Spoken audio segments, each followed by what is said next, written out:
Hello, and welcome to today's Ask the Experts webinar, Safe Zone, Children and Online Safety. I am Kris Perry, Executive Director of Children and Screens Institute of Digital Media and Child Development. As children spend more time online and the internet becomes increasingly integrated into daily life, their exposure to safety and privacy risks grows. Yet for most families, it's simply not feasible to monitor every moment of their child's online activity. So, what can parents, caregivers, and educators do to empower children with the skills and protections they need to navigate the digital world safely? And what essential knowledge do both adults and youth need about popular platforms and the latest technological developments that impact child safety? Now, I would like to introduce you to today's moderator, Marc Berkman. Marc is CEO of the Organization for Social Media Safety, the world's preeminent consumer protection organization focused on social media. As a globally recognized expert in social media safety, Marc has testified in front of Congress and has been featured in notable media outlets. Welcome, Marc. Thank you so much, Kris, and thank you all for joining today. I want to start by thanking Kris and Children and Screens for the privilege of being able to moderate this discussion with these really preeminent experts on internet safety. And I want to thank Children and Screens as well for the work that they do on a regular basis, highlighting expertise and research in this field. It is so critical. As Kris mentioned, my name is Marc Berkman. I serve as the CEO of the Organization for Social Media Safety. We're a national consumer protection organization focused exclusively on social media. That means that through education, advocacy, and technology, we protect against all social media related harms like cyberbullying, human trafficking, suicide, depression, and anxiety, among many others, which I'm sure we will be discussing today. So if you are joining today, it means that you must have some level of concern about internet safety. And so before I turn it over to our panelists here, I want to highlight my own takeaway point for you, and that is that the harms of the internet, of social media specifically, are not theoretical. They are, by the clear evidence, severe, and they are pervasive. Up to 95% of youth ages 13 to 17 report using a social media platform, with more than a third saying they use social media almost constantly. Nearly 40% of children ages 8 through 12 use social media.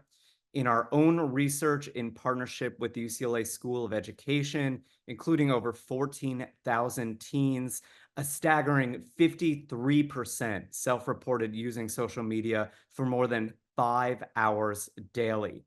With this mass adoption of social media, numerous serious social media related dangers have emerged. Current research shows empirically that social media is harming millions of American children. About 46% of students report experiencing cyberbullying. So, cyberbullying victims are about 2.5 times more likely to attempt suicide. According to one study, about 43% of young adults had seen self-harm content on Instagram. About 32.5% indicated that they had performed the same or similar self-harming behavior as a consequence. About 20% of teens have sent or received a nude or semi-nude photo or video of themselves. According to one study, about 1 in 4 young people see illicit drugs advertised for sale on social media.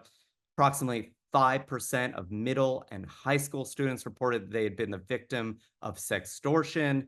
The National Center for Missing and Exploited Children reported a 323% increase in online enticement of children between 21 and 23. From October 21 to March 23, the FBI reported 12,600 sextortion victims, at least 20 of whom died by suicide. So these studies, among many others, indicate real ongoing harm from social media. And that's why discussions on how to better protect our youth, like the one we're having today, are so very important. So I want to thank you again for joining. And with no further ado, I want to introduce our first panelist. Sonia Livingstone, OBE, is a professor in the Department of Media and Communications at the London School of Economics and Political Science, and is currently leading the Digital Futures for Children Center at LSE with the Five Rights Foundation. She founded the EU Kids Online and Global Kids Online research networks, has advised a number of European and global organizations, and published 21 books on media audiences, children and young people's risks and opportunities, media literacy, and rights in the digital environment, including Parenting for a Digital Future: How Hopes and Fears About Technology Shape Children's Lives. So please join me in welcoming Sonia Livingstone. Thank you so much, Mark. And it's a pleasure to be here talking with children and screens.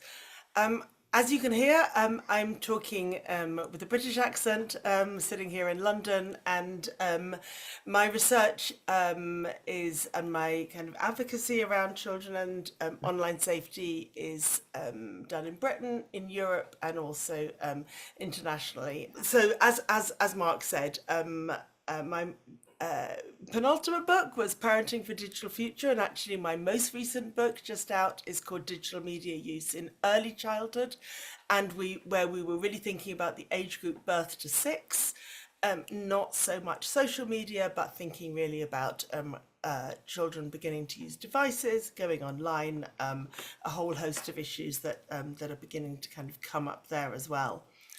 And I do a lot of my work really sitting in the kind of scene that you see there on the right of my screen, thinking about how children are using digital devices, digital media in their everyday lives, how parents are kind of making opportunities, but also trying to kind of manage children's safety. And so I've talked to a lot of families. My current work is with children, parents, and grandparents, because grandparents also have views, and actually everybody has views about how we're bringing up children in this digital age. I think one of the things I wanted to start with is I fully recognize that the statistics that Mark just read out are really scary. And there are lots of statistics going around and a big discussion about what we need to be doing, how as a society at all different levels, from what we do in the home up to what governments do, how should this digital world be properly managed so that children grow up. And our children are in the middle of an experiment, because really we are kind of creating the conditions for them, and we don't know how it's going to turn out. We really don't know, and no one has done the 20-year study to see what adults. So that adds to the uncertainty, and that adds to the concerns around the figures on children's online risk and safety. But I guess one of the things I wanted to start with, and that is always very kind of salient to me when I visit family homes, is that families have lots of other things to worry about too. And so there are good reasons why they do give children digital devices. It's not just peer pressure, but it's also the hope that digital devices are going to be the ways for families to learn. It's often the ways that families have fun together. It seems, as in the title of my book, like a way of preparing children for a digital future, so that they have the skills they need, they have the literacies they need, they kind of develop the resilience that they're going to need. And when I talk to children, they also have lots to say, both about the risks and about how they want their parents and schools and governments to protect them, but also about how sometimes digital is the way they can see their friends, the way they can connect with others, the way they get help when they need help, the way they can find things out and be kind of, individual and autonomous and develop their their agency. So it's a really complex picture. Some of you might have seen a research that came out from Pew Internet just the other day that asked parents to compare what their teenage years were like with their own teens. And they said those who thought it was getting worse, much harder for today's teens, thought that technology was the reason. But those who thought it was better, their children's lives are better than their own had been, also thought technology was the reason. So it's like we're living through a moment where technology seems the be all and end all. And I did want to, and I am going to focus on the safety issues around children and screens. But I do want to kind of keep in perspective some of the other things families talk about. Their struggles with well-being in other ways because they're living with family conflict or mental health issues, their struggles with work or their financial anxieties or the problems of living through and coming out of a global pandemic.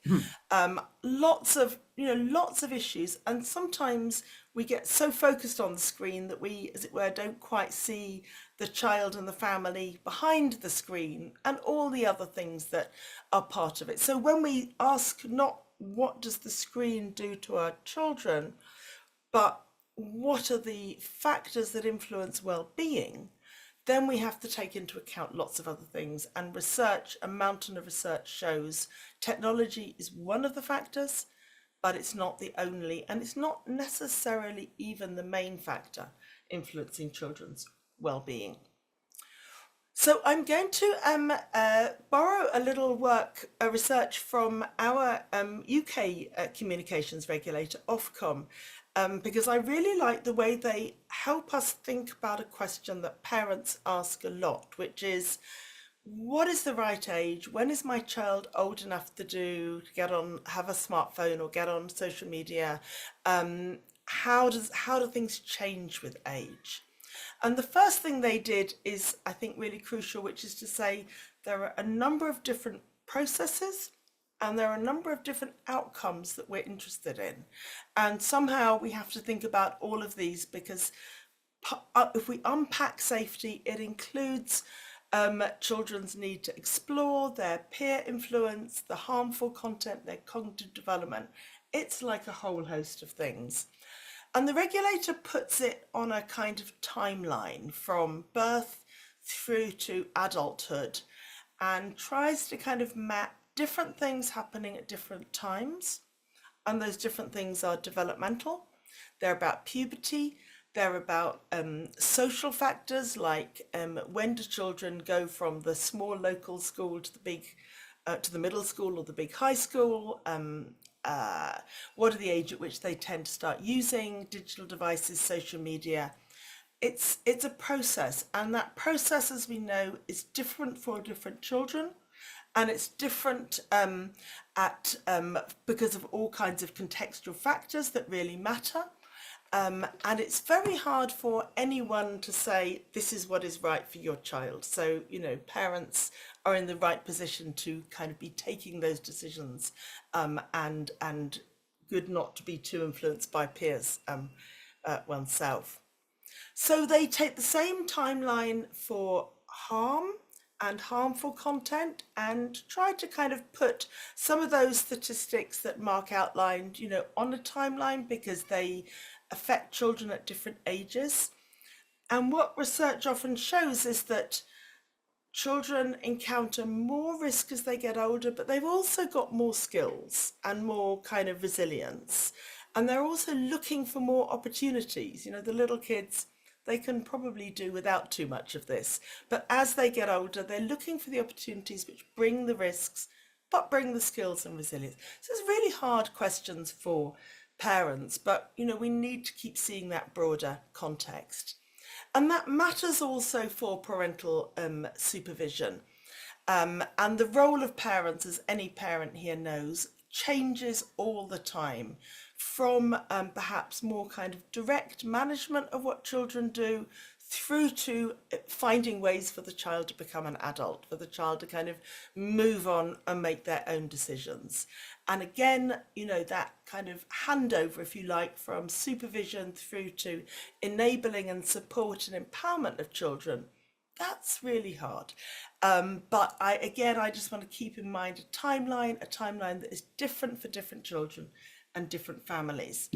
And I can see that I'm hitting my time limit. So I'm just going to very briefly mention that parents are not on their own. This is a little bit of work we did about how regulators are taking action. And we mapped the coming in of regulation, because it really is coming in now, and how the big companies say they are making changes following the introduction of regulation.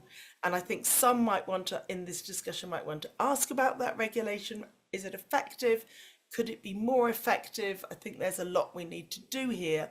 But I did want to say, you know, it is a kind of a, you know, many different actors are responsible, and governments are beginning to regulate companies, and companies are beginning to respond, and we need to think where we want that direction to go.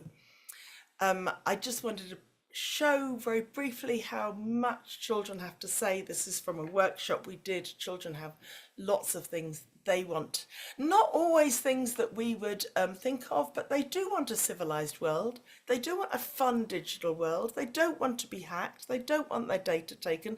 They don't want the bullies on there, but they want to have fun. They want to see their friends. They want to kind of, you know, find ways to express and explore. And in my work, I've tried to kind of bring together the questions of safety and privacy and opportunity by thinking about all the things we want, the child rights by design. And I usually offer this to policymakers and to designers, but I think it's also appropriate for parents to have in mind and to think, are the products my child is using, do they treat children with equity and diversity? Are they age appropriate? Do they think that the product is responsible? Is safety built in? And so forth. We could probably ask more questions about, but you know, that holistic overview is what I really wanted to kind of kick off with, and I'll stop sharing. Thank you so much. Thank you so much, Professor. I know my team is very appreciative of your work, so thank you for that. I wanted to give you a second to add a little bit more on that last piece, that last topic of regulation, and whether you thought that, and especially for the audience in the US that's a bit behind Europe here, whether you think regulation, I know we're in the beginning stages, but whether you're seeing some positive impact from that, and what do you think the next steps are? So I absolutely think that the call for regulation, which is like coming from parents, it's coming from children, it's coming from teachers, everybody, I think it is beginning to work. So I'm optimistic. Yes, we have some new regulation in Britain. We have an Online Safety Act. We have it in Europe with the Digital Services Act, and both of those say safety by design is vital. Both of them have a kind of mechanism for enforcement and making sure that companies are making the changes, and we see the changes. I know there is a lively debate in the US, sometimes different states and also at the federal level. The hard question, I think, is working out what is not being done yet. You know, how come we still have children literally encountering cybercrime of different kinds? How come, you know, the algorithms are still able to kind of pinpoint some vulnerable children and send them really negative and hostile content? How come the simplest thing that children always want, when something goes wrong, they want to be able to report to the platform and have it taken down? That still doesn't happen. So I think, you know, we all probably have in our minds a long list of things that need to happen.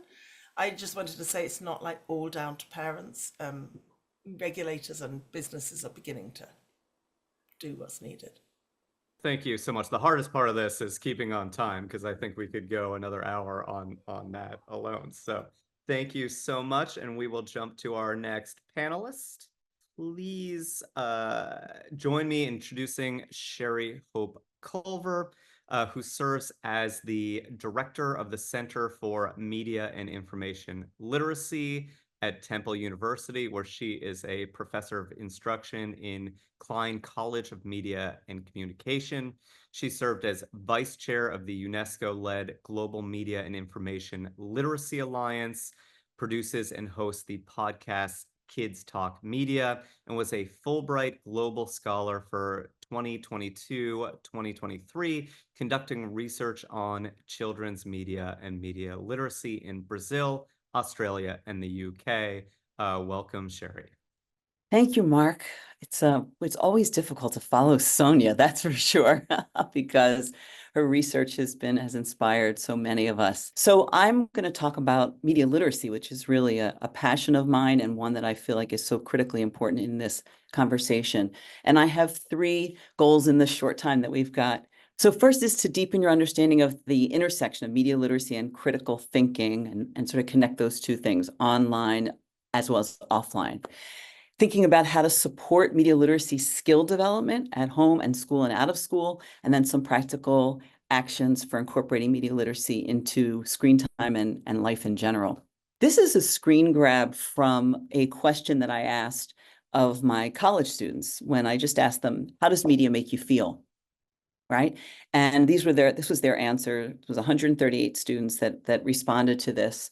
And just to, we know, I think it's been very clearly stated, I think by Sonia, the sort of simultaneous feelings that people have about, and kids have about, their media consumption, that it can be scary sometimes and exciting. It can be narrowing in terms of the things they get to see, but it can also open them up to new worlds. But this idea of how it makes you feel, I think, is actually something we don't ask kids to think about very often. So it's one of the things I'll come back to. Many of the anecdotes that I'll share with you and the points I'll make come from the podcast that I've been doing for a few years, where I talk to kids about their media use. It's called Kids Talk Media. I talk to a child and their best friend. So it's 2 kids together. And it's not meant to be, it's not educational for them, right? So if they say to me, oh yeah, I'm spending 4 hours a day playing Call of Duty, I'm not saying to them, you really shouldn't do that. I'm asking them, why? How did you find Call of Duty?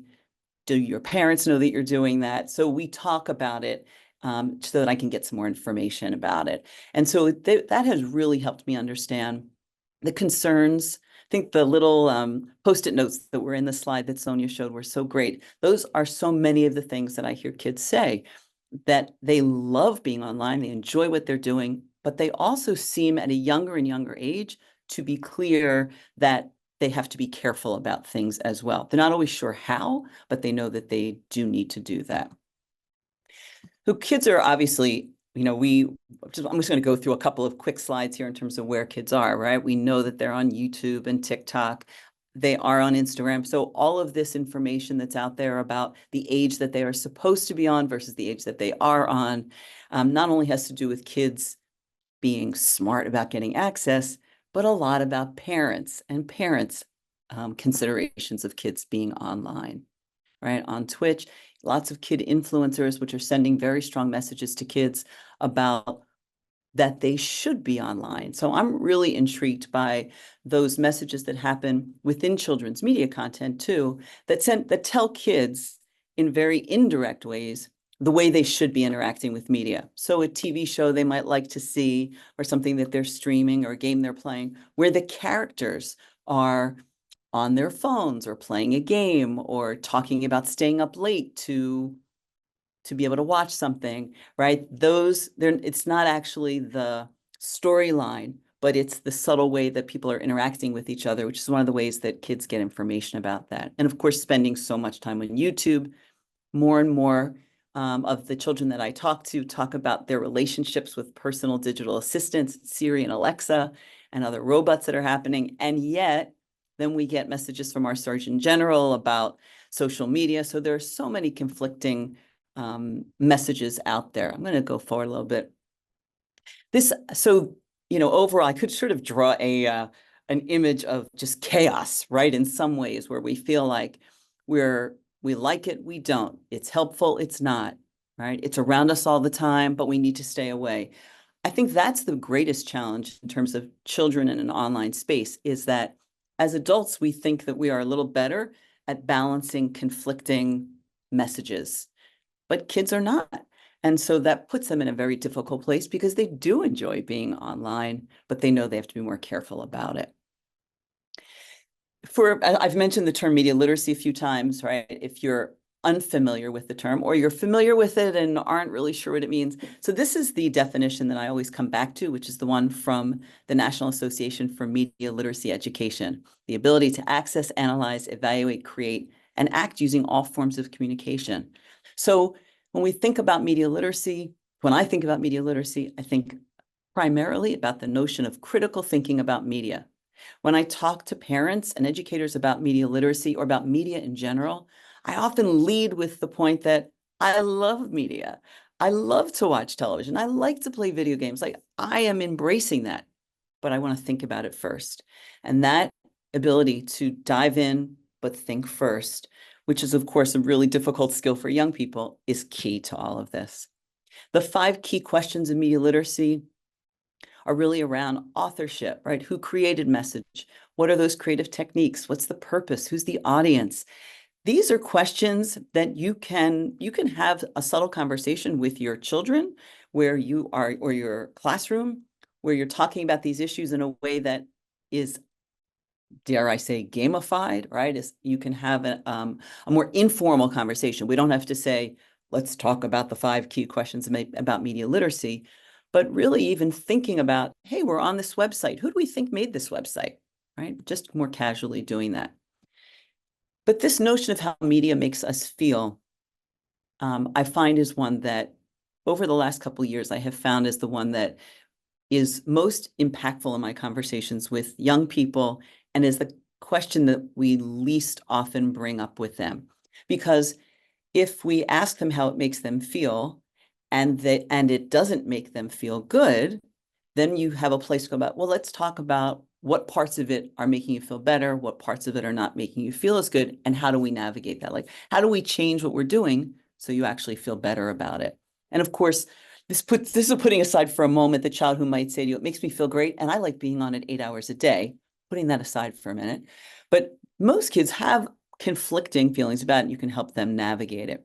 So I've actually been developing a longer list of questions that is more reflective of the way it makes us feel. Also, questions that those initial 5 don't touch on, where it has to do with who's actually benefiting from this, where is the money in this, which is even a question you can have with once children are starting to handle money themselves, so even at 6 or 7 years old.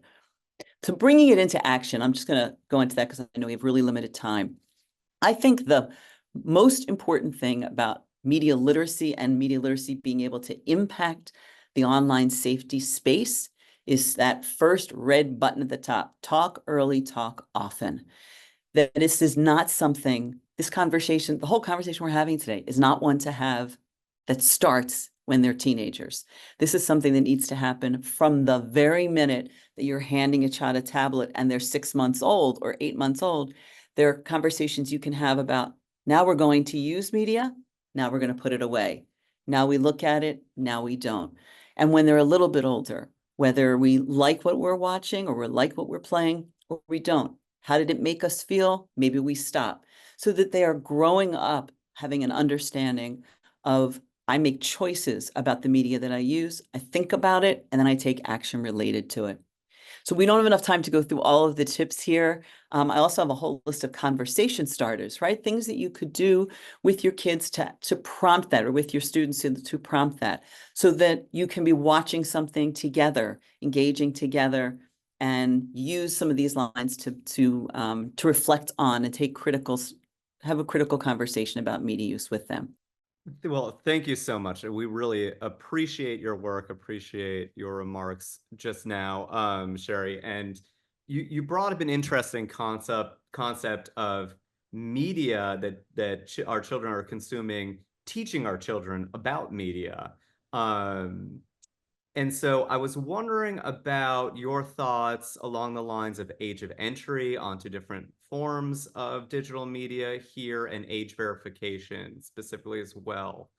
So if you could give us your thoughts on that. Yeah, I mean, one of the challenges about making bold, sort of set statements about all these is how different kids are and kids' families, and whether there's older or younger siblings in the house. I mean, all those things can have such an impact. The age verification issue, I think, is an interesting one because it's there are a number of situations that social media companies in particular could be much clearer, take clear steps to make sure that people have access or don't, and they choose not to, right? Because these are businesses that want to make money. I think this comments that Sonia made about regulation, that just having regulations around these things, having companies take more responsibility for the way in which our children are able to enter, that's not going to solve the whole situation. It's not the answer, but it is an important component.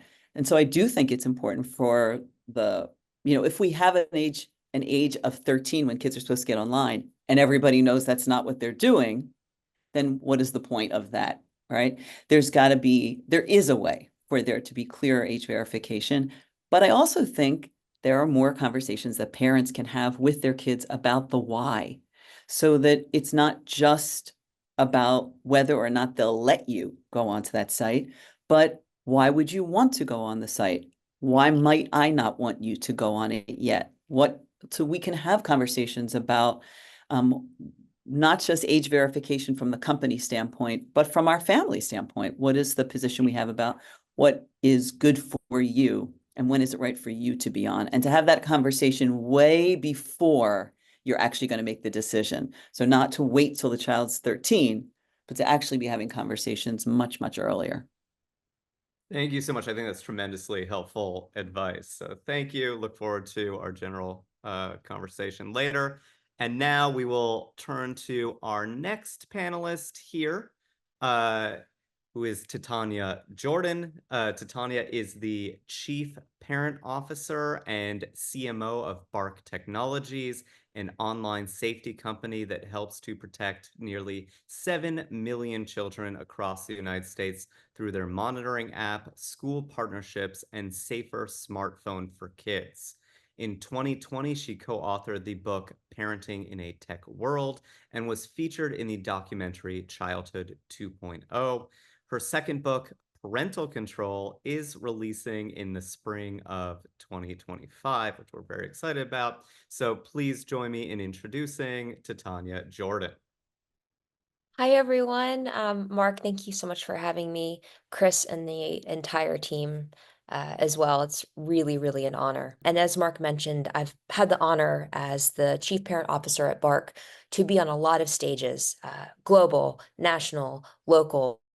And I will tell you very candidly that going live on TV, not as scary as raising my son in this world.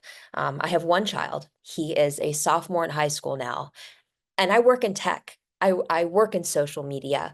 I have access to colleagues like this, right, to lean on. And even still, I struggled with doing the right thing by him and for him over the past 15 and a half years that he's been on this planet. And so I say all of that to you just to hopefully give you some grace. We're here to figure out the best balance for keeping our kids safer online and in real life. And how do we raise them in this world? And so I want to start with some data. While we know that parenting today looks very different than any other time in human history, we need to sometimes separate the emotion, which can become overwhelming at times, from the stats. And so at Bark, we analyzed over 5.6 billion data points just over 2023 alone across 7 million children's connected devices and accounts, social media, text, email, etc. And here's what we found. The rate at which children experienced issues like violence and mental health issues, bullying, these bullying incidents are way too high, way too high.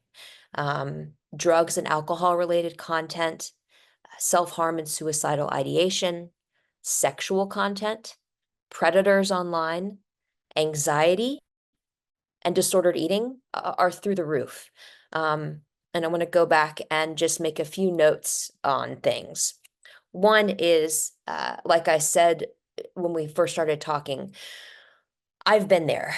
This is just a representation of so many of us where we are sitting less than an arm's length away from our children in our home that we work hard to keep safe with, Ring doorbells and carbon monoxide detectors. Yet we're scrolling and looking at everybody's best, brightest lives on Instagram, and they might be expressing suicidal ideation, and we might not know. And that's one of the reasons why Bark exists. That's why we launched in 2015 to help identify these issues and bring them to parents' attention.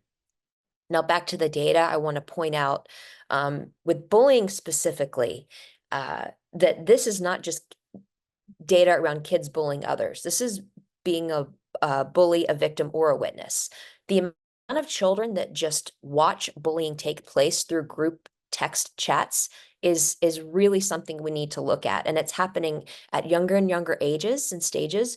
Even before kids might have their own smartphone, it's happening on family issued devices, for example, like an iPad, where kids just have an iCloud account and boom, they're entered into this muck. Quickly on the drug and alcohol topic, and there's actually an attendee listening today, Nikki Reisberg of the popular podcast Scrolling to Death. I highly recommend listening to her podcast. You'll hear stories from parents whose children have been able to purchase drugs and alcohol as easily as ordering a pizza online through apps like Snapchat. So we have to talk to our kids about it.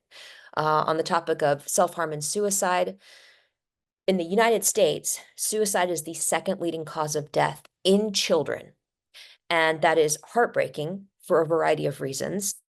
Absolutely guts me to think about. And also another data point, at Bark, we're sending between 85 and 100 severe self-harm and suicidal ideation alerts to parents about their children every single day. And this is children as young as 6, 7, 8 years old. Incredibly heartbreaking. And so we've got to talk about this with our kids. Predators, I'll offer some resources in just a minute, but please keep in mind that there are, according to the FBI, the Federal Bureau of Investigation, there's at least 500,000 known predators online at any time looking to groom and abuse your children. And this is something we all need to be aware of. So what do we do?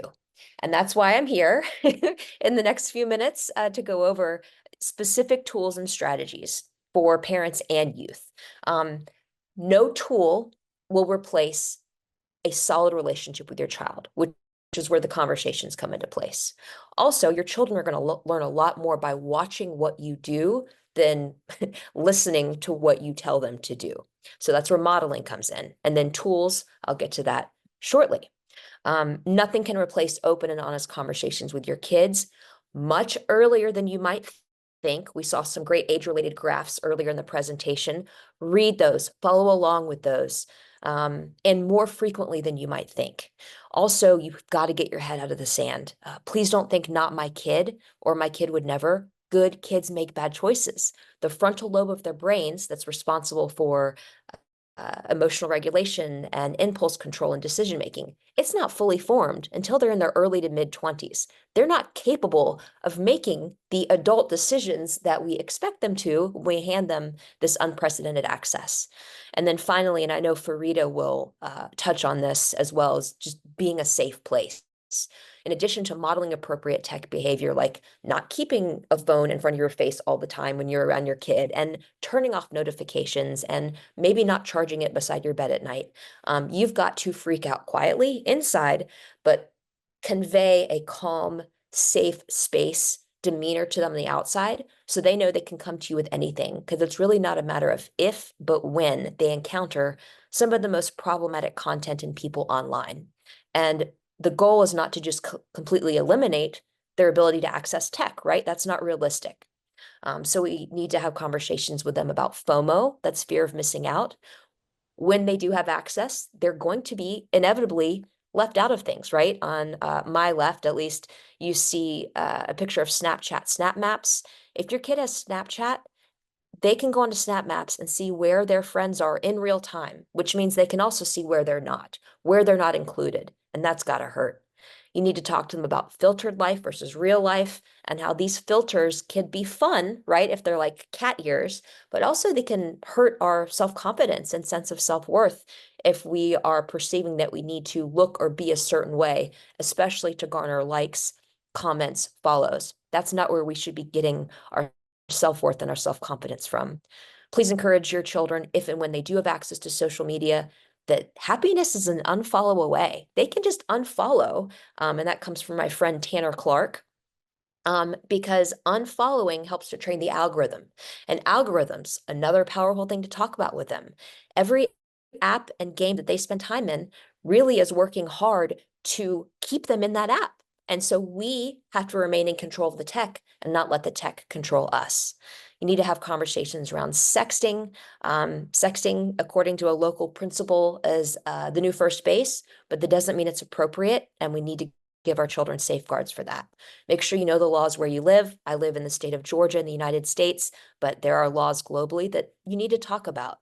Also keep in mind that at least in the United States, NCMEC, the National Center for Missing and Exploited Children, has a site called Take It Down that can help your children get nudes taken down offline, and we're so thankful for them. There's also the Internet Crimes Against Children unit in the United States that can help with your, if you do encounter this. Know the slang terms, know your children's passwords, don't abuse it, but just like you wouldn't let your child live alone in an apartment with one key, don't give them this digital access and let them have all of the control. We'll talk about screen time, I think, in the Q&A, so I'm going to skip past this for the sake of time, but it's not as great to have passive consumption and better to be using tech to create, to compete, to curate. It's about quality over quantity, so please use the built-in free screen time controls that come with the connected tech that you can access in your home. And when it comes time to give your child a smartphone, I would say opt for anything but an iPhone. Bark phone is an option, but there are many options out there, and we can talk about that in the Q&A.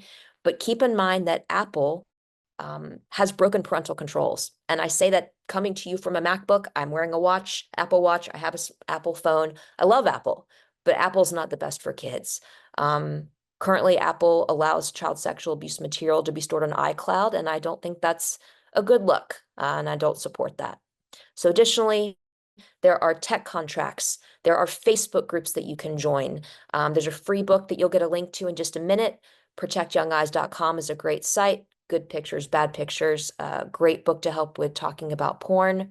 Free documentary you'll get a link to at When This Wraps, Childhood 2.0. Highly recommend watching this with older children. You can subscribe to the Bark blog. Please use time limits, filters, location tracking within reason. Please don't be a stalker. And then if you want to get alerted to issues with your children, context and content, you can look at Bark. Thank you. Thank you so much, Titania. So full disclosure, Bark is a product that the Organization for Social Media Safety does recommend. We don't receive any funding from any operator in the safety software industry. So that is something that we have researched and really is a tool that we believe in that protects children. I'm also always inspired by Titania and her work and speaking. So with that, let me jump into a question here. You brought up briefly phone options for children. So I wanted to give you another minute or two to expand on that and what you think are safe phone options for children and at what age levels. Yeah, I'll be super quick here because I don't want to impede on Fareedah's time. She's got a lot to cover. But quickly, anything but an iPhone, honestly. There is the Bark phone, but there's also Trumi, there's Gab, there's Pinwheel, there are flip phones, there's the light phone. Just Google safer smartphones for children and see what's available in your area. You know, the Bark phone isn't available outside of the US, and we have people from all over the globe listening in. So Google safer smartphone for kids. Don't go with an iPhone, and you'll be better suited. Thank you so much. All right, let us now jump to our final panelist here. That is Fareedah Shaheed. She is an award-winning internet safety expert and a Forbes 30 Under 30 honoree. She specializes in helping parents protect their kids online. Her work has been featured in top media outlets, and she has collaborated with companies to provide valuable insights into internet safety and security for parents. So welcome, Fareedah. Thank you for having me, Mark. I appreciate you. I'm going to start sharing my slides. So I'm Cyber Fareedah. I help parents protect their kids online. And Mark talked about my background. This is it. You can screenshot it if you want and contact me if you have any questions afterwards. When I'm asked, how do I protect my kids from online predators and online games, there's only one answer that comes to mind. And this answer isn't something that I can easily capture into words. It's a feeling. It's a moment in time, specifically when I was about 15 years old, when I decided to meet a guy I had met in an online game, when I was packing my bags in what could have been the last moment my mother saw me. Back then, I didn't understand what a predator meant, no matter how many times my mother tried to explain it to me. Because to me, he was just my friend, my safe space to be myself without any judgment or control. There are only 5 things that stopped me from meeting the predator in an online game. 1, when my mother found out, she did not yell at me, she did not lecture me, or she did not demand my phone. Now, I will say that's a normal reaction. So if you have that, don't go into a guilt and shame spiral, but she didn't do that. I was around 15 years old. I did not like being controlled. I did not like being judged. And so she approached it in the best way possible. She remained cool, calm, and collected. It's what I call the 3 C's. She connected with me as a human being. She made me feel whole, normal, and loved. She did not judge me. She felt like she was my friend. And she took on the role of what we call the experienced friend instead of the controlling manager. When I asked my mother, I asked her about this a year ago, and I asked her, how was she able to handle this conversation so well? And one thing she said, and this is a quote from her directly, she said, I didn't know that I handled it well. I just wanted to keep you safe. And I knew I couldn't do that unless I made you feel safe. So I decided to empathize with you and envision what mental space you were in right then as a teen. Then I spoke to you from that space. I thought it wisest to speak to you more like an experienced friend who was just as excited as you were to meet this guy, but just had some concerns. And I want you to get a point of view of where we were in this relationship and point in time. She had recently got a divorce from my father. She was in a depressive spiral. And when she realized that I was leaving the home and packing my bags, she genuinely thought this was the last conversation we're ever going to have. And so she didn't even feel right to have a reaction because she knew that any reaction she had would have not ended well. So in my mother's healing journey, she had to develop a safe space for her own challenging emotions. This prepared her to beautifully to hold my own challenging emotions and human flaws that night. Had this moment happened before she had the tools to deal with it, it would have ended in a disaster. She knew that any emotional push she gave me would have landed me into a stranger's arms, where I felt more loved, accepted, and safe by them than I did my own mother. And nothing is more dangerous than that when you're trying to protect your kids from online predators, especially when we're talking about social media and online games. And this backstory is how I got into cybersecurity awareness. My background is in cybersecurity awareness, threat intelligence, and then also gaming online as a kid. So to close the loop, I did not meet that guy that day or ever. But this moment transformed my life because I started to tell her everything that I was doing online and everyone that I met, not because I wanted her to know, but because I trusted her. I told her all the funny and interesting and uncomfy situations I was in. I never feared her being judgmental or controlling ever again. And we built a very strong relationship and we are best of friends till today. And of course, it inspired what I do right now. This journey showed me that a parent's relationship with themselves is way more important than your relationship with your kids. Your relationship with yourself is the foundation of your relationship with your child. How you treat yourself is how you will treat your child, consciously or unconsciously. And your children need you to be there for them, but you can't be if you're not there for yourself. And so when she stopped being the perfect mother, right? When she stopped operating in like, I have every book I read or every webinar I attend, how do I be the perfect mother? And she tried to work on her own self. That's when we had the best relationship. And that is when I stopped seeking out situations that are dangerous for myself. So if you want teens to listen to you, connect with them before you correct them. Engage in what they like and then have them lead the discussion. If you don't want them to feel like you don't trust them when you're talking about online safety, speak to them as if you're the experienced friend. And typically we're talking about kids 12 and over with this, but ask them their thoughts and periodically mention your own stories and lessons from your life. So here is a list of effective ways to protect your kids in online games. Number one, be your own safe space. Engage in relaxing self-care, whether that's 1 minute a day or 5 minutes a month, to do something joyful that you love, meditate. You can join your child in their favorite games or ask them to show you how they play it. Like I have motion sickness, I can't watch Call of Duty, but someone can show me how they play it. You can spend quality time watching TikTok, YouTube, Twitch videos. If your child enjoys anime, I loved anime, I still do till today. You can find anime that you can watch together, and Common Sense Media has a great resource of animes that are appropriate for kids. You can create a folder of funny videos that they may like, and you can share it with them. And then finally, putting yourself in their shoes and understanding their experiences without judgment, and remembering that their online life is a real life. Be vulnerable and tell stories from your own life to have better understanding between both of you and have effective dialogues. You don't have to understand gaming or social media or tech to give them life lessons that you have learned without any expectation of them sharing their own lessons.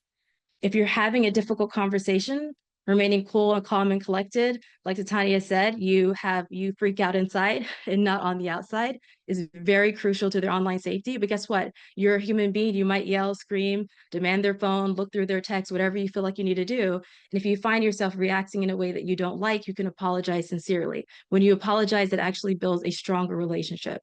You can let them know why you're sorry. You can say, I'm sorry for, insert your reaction. I love you so much that sometimes I get scared and I react quickly.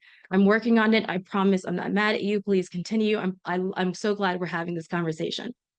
And really, I want you to be gentle with yourself. This is a marathon. This is not a sprint. Things don't go as planned. Don't be hard on yourself. The effort is a part of the journey, truly. I'm not just saying that to say that as someone who's went through this. I'm saying it in a real practical sense. So here are 3 tools I highly suggest, and please screenshot this, to use to protect your kids on video games. So if you're worried about predator behavior, explicit content, video game addiction, cyberbullying, these are resources that can help you. Number one, if you want the single most effective thing you can do to protect your kids on video games or social media, you have to heal your inner child. And we can talk about this more later. If anyone has any questions, you can DM me on Instagram. My handle is on the bottom left-hand corner. Message me if you have any questions. Send me a voice message. I love talking to you. You can check out Dr. Nicole LaPera, the holistic psychologist. I like some of her posts. I don't know. I just like this general a resource. And you can also check out RTT therapy and SE therapy. I mentioned Common Sense Media. You can filter game options by age and content limits. You can get expert parent and child reviews. And I have my own library of comprehensive tools, tips, and resources for you to protect your kids based off of my own experiences as a kid online and my background in cybersecurity awareness and threat intelligence. It's a free library using my SAFE method with the pillars safe spaces, accountability, fun, and empathy. And here is the QR code. Thank you so much, Thank Fareedah. you. I think we are all really fortunate to have you operating as an expert in this space. I think the field really needs experts that can speak to their own stories growing up with social media as well, and you do it so effectively. So thank you. Thank you, Mark. Let me ask you your thoughts on using built-in safety technology like Google Family, built-in monitoring features into apps and operating systems themselves versus third-party or subscription-based apps like Family Time or Bark. So I have a background again in cybersecurity. So all of my point of views is from a cybersecurity and threat intelligence point of view. And then also as a kid who did not like being monitored online, but some kids love being monitored, so it works. But for me, it would have completely destroyed my relationship with my mother. But every child is different. So number one, parental controls and parental monitoring are absolutely necessary for many families. So I'm absolutely not against it. No, but the second part is all technology has their safety and security controls that need to be available in them.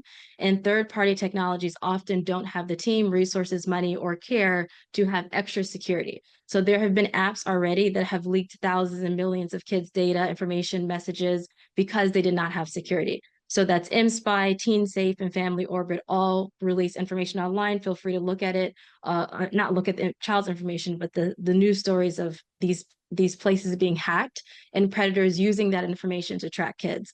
So when you're going with third party, you have to make sure they actually care about security. Funny enough, and this is not just because Bark is here, this is something that I've been like tracking to see. Bark has been one of the only places I've seen that has been trying really hard with security and safety. I've not seen any other third-party app do that. So that's something to keep in mind. I do love that they're doing that. Shout out to Titania and your team for adding security and safety. But I typically say don't go with third-party apps. I don't even recommend Life 360, to be honest. It's a whole other conversation. I made a whole YouTube video on it. You can check out my YouTube channel. There's a lot of research on different apps that don't have security. So I definitely would stick to built-in parental controls, and then hopefully more apps like Bark that are taking security more seriously. Thank you so much. And I think now we can move into our group discussion here. So I want to give everyone the opportunity to give their one top line takeaway for parents looking to improve safety for their children. Just a quick answer speed round here to get us started. Let's start let's go reverse order with presenters. Let's start with Fareedah. Oh, absolutely. Go to therapy, work on your inner child. Nothing else matters more than that. Like genuinely speaking, you don't have to be the perfect parent. You don't have to have perfect kids. Work on yourself. It's hard, but I would say that that is the single most important thing you could ever do before anything else. Don't like unfollow me, unfollow anyone else. Just work on yourself. We all have to work on us. I'm in therapy right now, genuinely speaking. We all have childhood trauma. And if you want to protect your kids and have a safe space, how can you do that if you have not held a safe space for your own inner child? Thank you. Titania? Hard to pick just one, but thinking of what I wish I could have told myself even just 3 years ago, 5 years ago, 10 years ago, is that it's okay for your kid to be left out. My son was very, very convincing with his arguments for why he needed a smartphone when he got one, or access to social media before he was ready.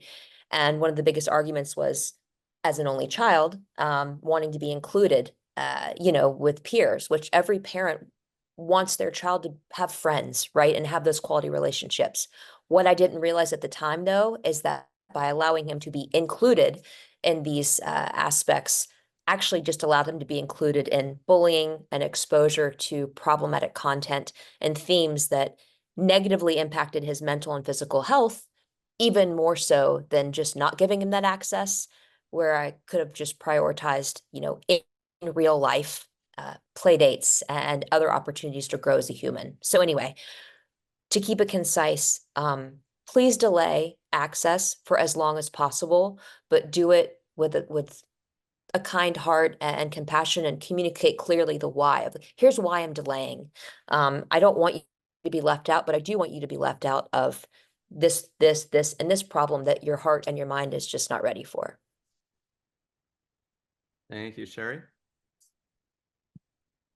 Good suggestion so far. I would say be conscious, be aware of the fact that your behavior is the greatest predictor about how your kids will interact with media. So model the behavior you want to see and give a running commentary about it. So if I'm on my phone and my daughter walks in the room and I think to myself, I've been on my phone a long time, I really should put it down. I actually, when she was growing up, at least would say, gosh, I've been on my phone a long time. I'm just going to put it away. So actually explain what you're doing and why you're doing it as you're doing it. Excellent. Thank you. And Professor Livingstone.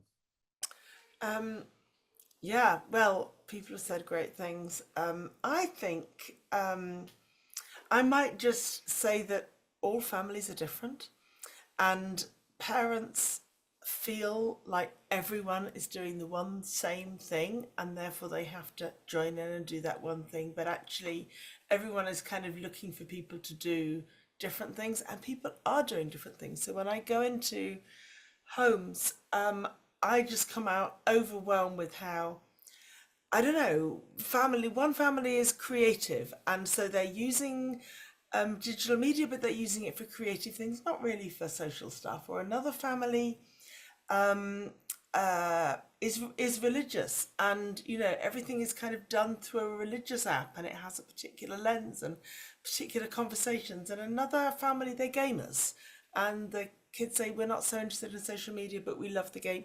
So it's not that any of it is better or worse. It's different, and don't feel everyone is doing the same thing, and you just have to fall into line.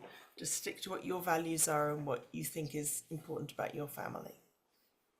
Thank you. So we've talked today about air quotes monitoring strategies and then mentoring strategies. I'm wondering if you could all share, or whoever would like to jump in on this one, if you could share some tips to help parents know when one or the other is appropriate, and how to transition from this oversight role to more of a mentoring role as children get older. And so we don't need to go in order on this one if anyone would like to jump in here. I'll jump in quickly with what I have literally said to my son, which is there's nothing that you can do online or in real life that will ever separate you from my unconditional love. And you're going to make mistakes. You're going to make choices and say things and do things in a digital way that I might not agree with or condone. But please don't ever be afraid to talk to me about it. I'm here to help you navigate this landscape. I'm not going to remove every boulder from your path, but I am going to help you navigate this rocky landscape. So be a safe space. I suspect that we are all in favour of mentoring, and that's where we would start. And actually, that's what we do kind of with, from birth.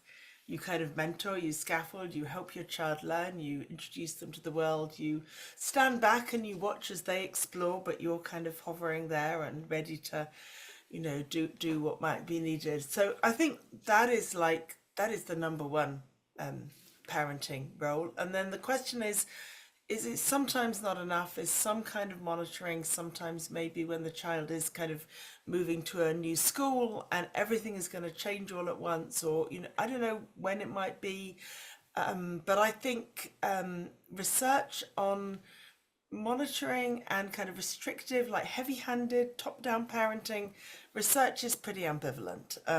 It might keep kids safer, but it stops them gaining the media literacy that we want them to have. It stops them kind of developing the confidence, and sometimes it destroys the relationship between, or undermines the relationship between parent and child.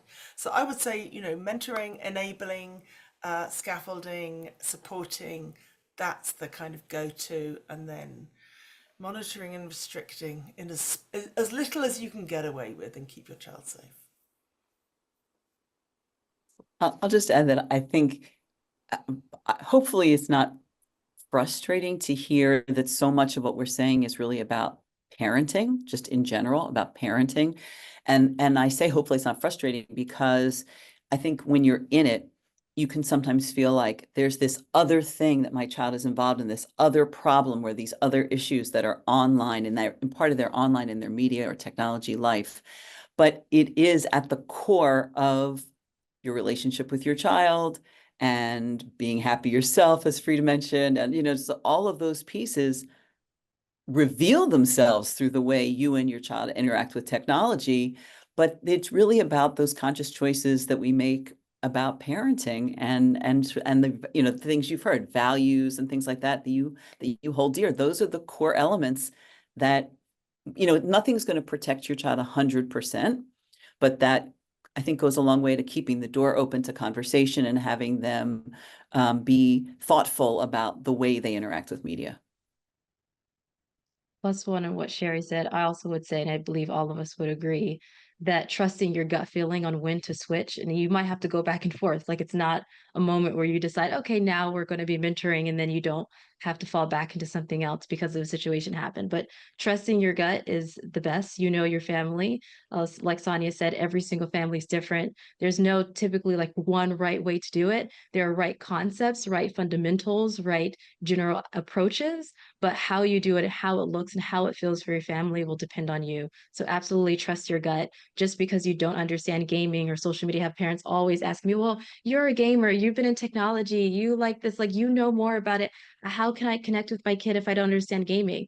You connect with your kid through your soul. They have a soul, you have a soul, you have a heart, they have a heart, you're a human being. Connect as a human being. You don't need to know tech and social media to mentor them or to help them through the digital age. Thank you all for that. Let me ask this next one we got from one of our audience members here. What resources are available that are geared directly to youth themselves to enhance safety? I If know any. Google has like a free program that they have. I think it's called Be Internet Awesome. I don't know if it goes all the way up to like high school.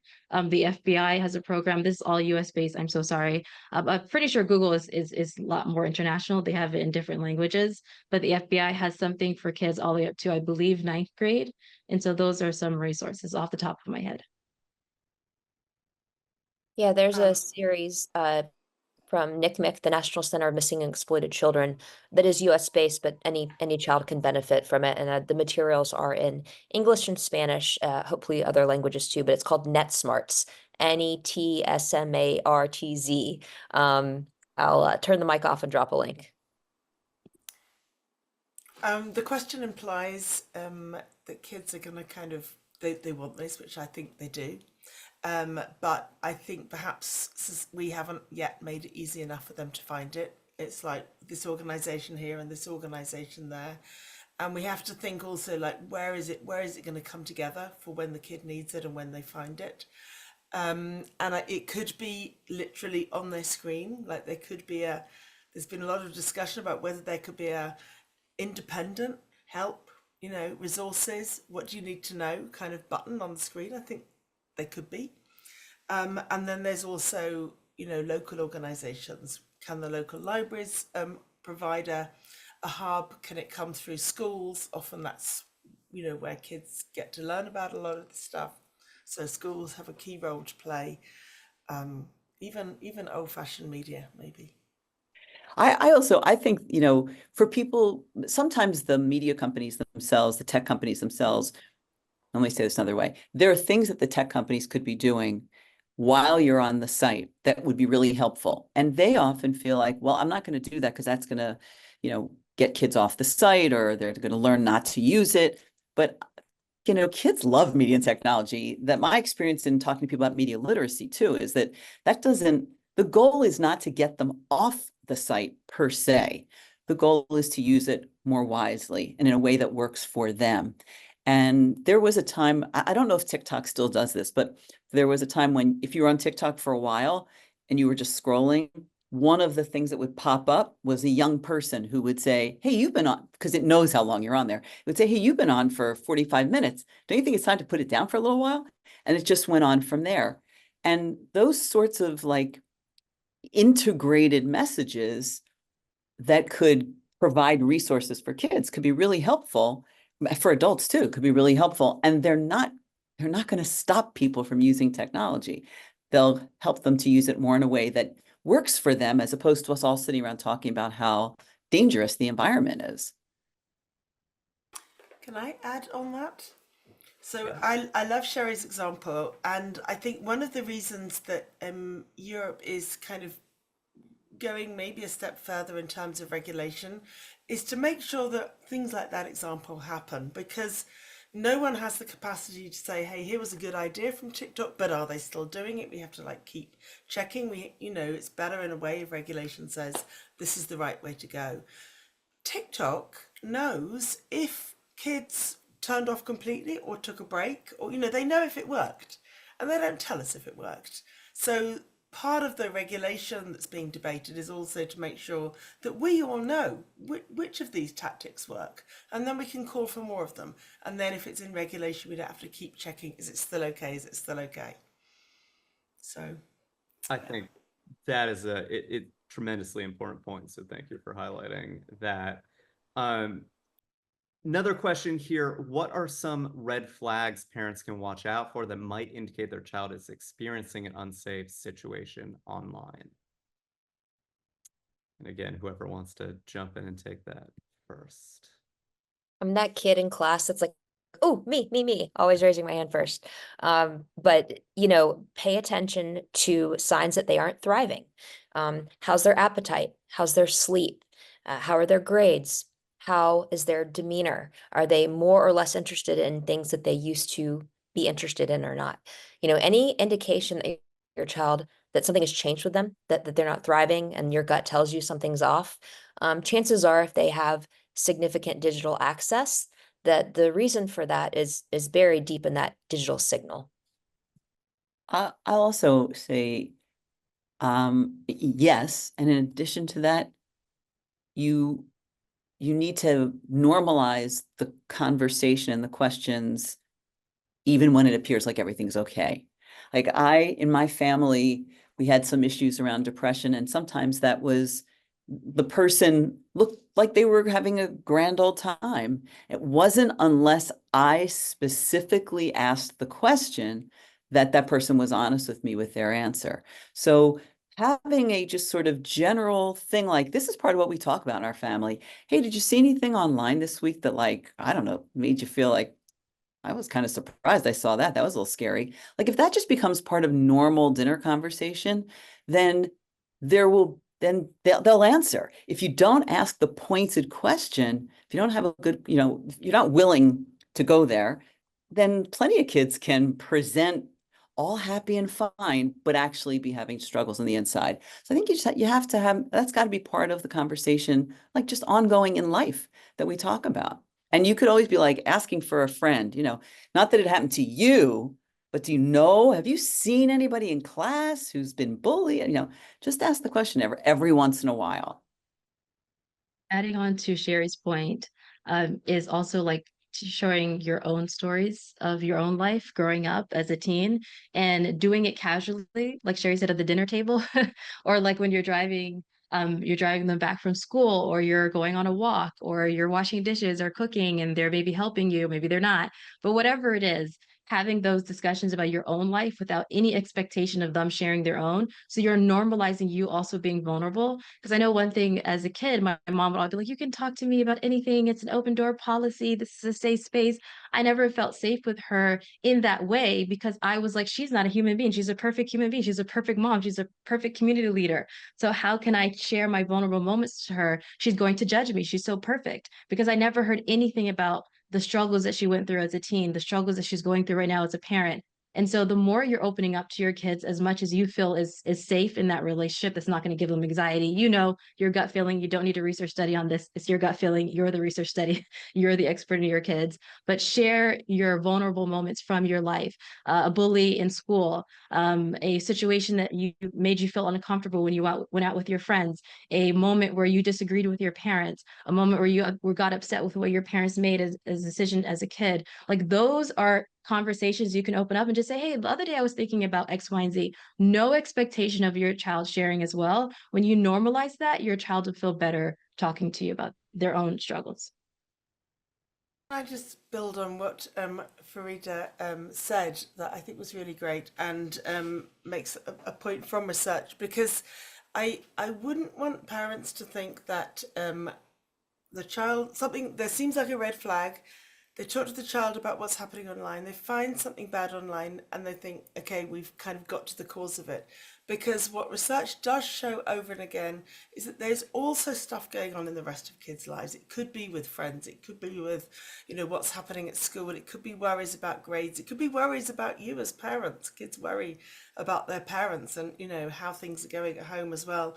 And often we see that it's because of those problems that they go and they look at something online that might be depressing, or they go and they look for help, or they go and want that extra bit of support, or maybe make themselves that bit more vulnerable. So yes, online can be part of the story, but it may not be where things start. Thank you for that. I want to get into something where I'm sensing there may be some differences of opinion here, which I think is really important for us to have these conversations as we're learning how to better protect our children online. And I'm seeing some comments in the questions as well on what we would call third-party safety software, so Bark and other apps.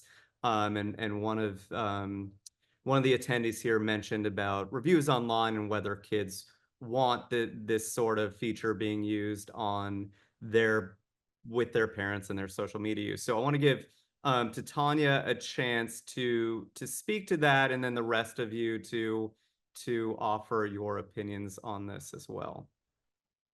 Sure. And full disclosure, I was responding to where did I get my statistics? So would you mind asking me the question again? Sure.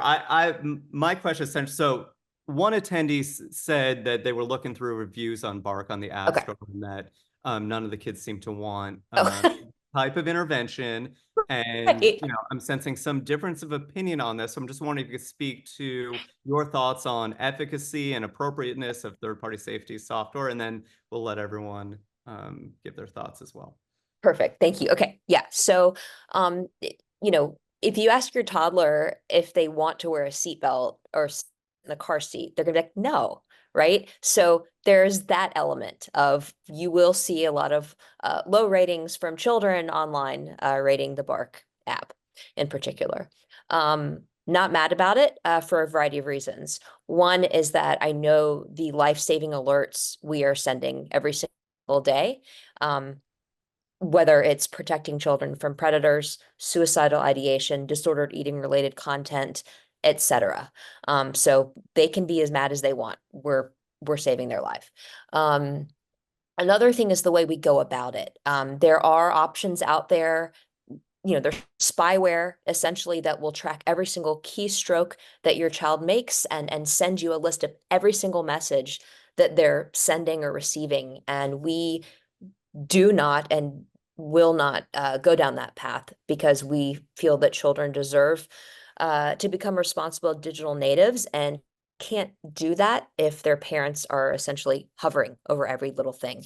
And so at Bark, and children might not realize this, we only work to surface a snippet of what the potential problem might be, that if the children are being honest with themselves and mature, could probably agree that, you know what, a parent, a caregiver, an adult probably needs to know about this situation because I am not equipped to handle this on my own. So we only give a snippet, and then we also give best recommended next steps for how to address. Our goal is to foster a healthy parent-child relationship and not hinder it in any way. Thank you. Anyone else? Yes. Um, I'm saying yes, so so you could see who I'm looking. Sure, thank you. So I think the seatbelt analogy is interesting because I completely agree. Seatbelts work. We know that they work, and it's regulation that we have them, and so they're provided. But we also know there was a long struggle before seatbelts got put into cars.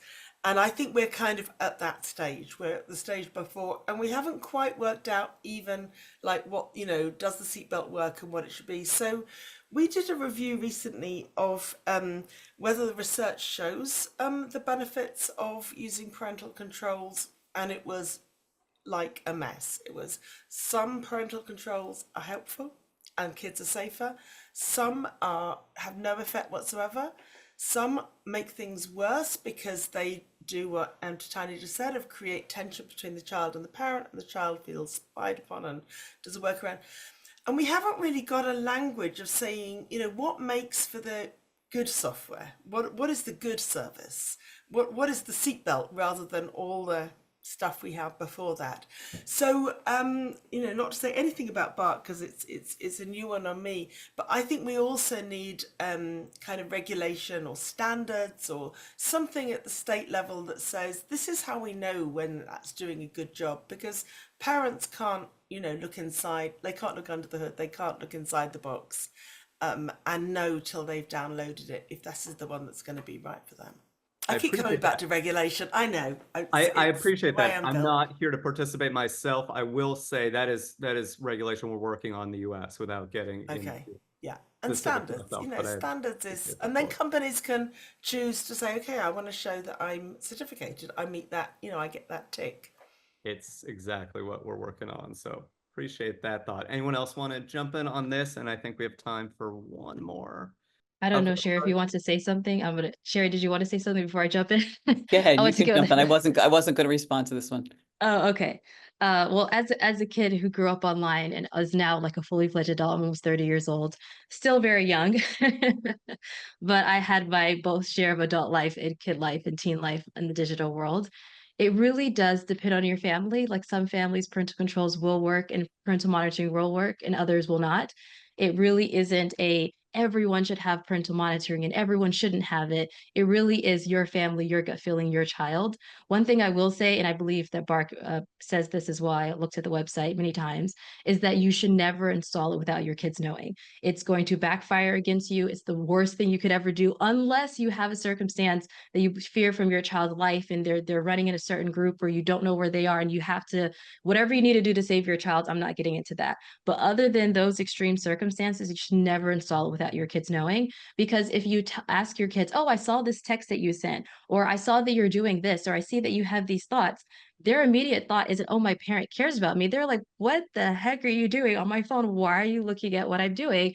I don't trust you anymore. And the worst thing you could do is make your child feel that the predator they're talking to, the cyberbullying group that they're in, even though it's a push and pull in terms of love and hate in the relationship, or their friends at school care more about them than you do. So never break their trust in that way. But of course, monitoring is like, oh my God, am I breaking their trust? Have conversations with them, talk about it with them, make it something that's normal and tell them, hey, it can end, it's going to end. Because you can't monitor them forever, right? And you need a point in time where before they go to college, preferably, where they have at least a year with no monitoring so they can fail safely in your household. Because if they go all the way up until college, it's my only personal view. I don't know the research. Please, everyone else, correct me if I'm wrong. So again, personal opinion. If you wait until after they leave the house, they're a kid in the candy shop. No one's monitoring me anymore. I can do whatever I want. But if you give at least a year before they go to college where they can fail safely, you have a better understanding of how they're going to act later on when they're outside of your house. Okay, I changed my mind. I have to add one more thing. Good, because we don't have time for another one, but we do have time for another comment. So. Well, as you were talking, a metaphor that I often use is how we deal with like somebody's going to go through a red light. So you can have the police car sitting in plain sight of the red light, of the traffic light. And then as you're pulling up to the light, you see that traffic cop there and you're like, oh, better not go through the light. There's a cop right there. And you act appropriately because you know there's a cop there. Let's just assume you're going to go through you were considering going through the light, as opposed to the police car hiding like behind the trees and waiting for you to go through the red light, and then zoop, it goes out to pull you aside and give you a ticket, and they caught you going through a red light. You want to stop the bad behavior. You want to protect your child. Even if you feel differently, the fact is, if you install it without talking first, and then you have to go back to your child, you certainly look like what you're aiming for is that gotcha moment, as opposed to putting it in there ahead of time and having what might be a difficult conversation ahead of time, but still doing it ahead of time and opening the door for there to be a more open relationship and more open conversation. Thank you for that. Yeah, I think just summarizing all of that, and I got time for a final thought here, but the need for additional regulation, the need for additional research on interventions, including third-party safety software, as Professor Livingstone said, having that open relationship parent to child so that they feel safe and able to discuss concerning content that they see on social media is absolutely critical.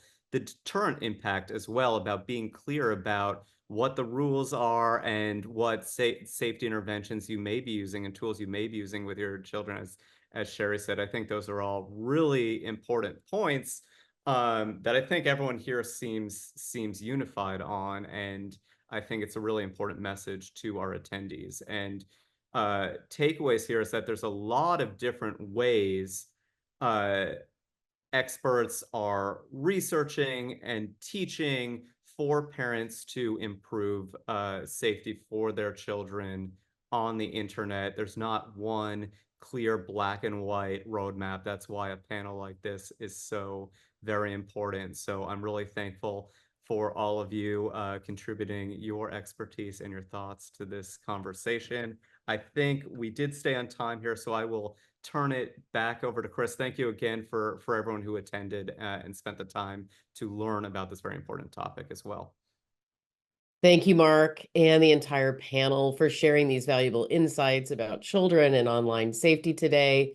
It is our hope that by equipping parents, caregivers, and youth with the right tools and knowledge, they can better guide and support children, creating a safer online environment for everyone. And of course, thank you also to our audience for taking the time to tune in and for the many thoughtful questions. Save the date for our next Ask the Experts webinar, Child Sexual Exploitation and Abuse Online, on September 18th at 12 p.m. Eastern Time. If you found today's webinar valuable, please consider making a donation to support future Ask the Experts webinars and other free educational resources. Your contribution will help us continue to provide these important programs. To donate, you can scan the QR code on the screen, click the link in the chat, or visit our website at childrenandscreens.org.